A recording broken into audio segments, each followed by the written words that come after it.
In 1953, scientists discovered the structure of DNA. 10 years later, physicist Per-Olov Löwdin wrote about quantum biology, or how physics can influence life, and included his own theory on genetics. DNA is made of phosphates, sugars, and nucleobases, the code of the genome. Each nucleobase has a match. A goes with T and C goes with G. The pairs are connected by hydrogen bonds. The bonds contain a proton, H, and two electron pairs, the dots. Between the electron pairs, there's a potential barrier. It's supposed to stop the proton from switching its equilibrium state, or which electron pair it's closest to. But sometimes protons move anyway, causing genetic mutations.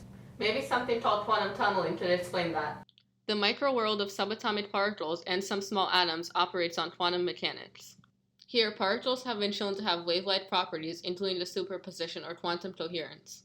They can become forever entangled on the same wave function, no matter how far apart they end up. That way, if you know something about one, you'll know about the other too. And they can tunnel through barriers. All this means is that the particle will have a small probability of getting to the other side of the barrier, even without the energy something would need to do that with classical mechanics, or what runs the bigger world. This can be proved with the Schrödinger equation. It gives the probability of a particle being at a certain point.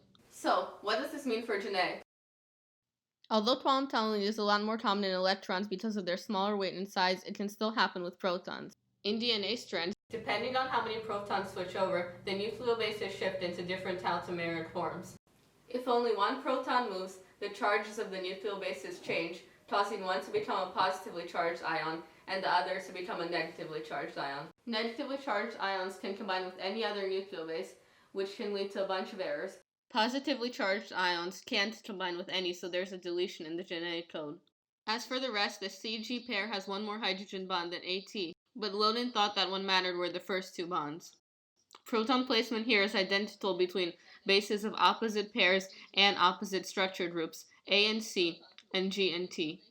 If both protons move, the nucleobases will be misread based on their chemical structure groups. A will be read as G, C will be read as T, and vice versa. This causes the nucleobase pair to shift, definitively so after multiple replications. Going back to the notation shows how this happens. And since 1963, even more research has been done. Whether proton tunneling happens often enough for it to have a significant impact, and the differences in significance of its various possibilities, aren't fully understood yet. But studies from the past decade agree that it's possible. All of this is a part of the field Löwdin was talking about, quantum biology. Recently, there's been a lot of studies trying to figure out more applications involving more quantum properties. So as we keep learning about not just proton tunneling, but all of these ideas, we can use physics to get a better understanding of nature.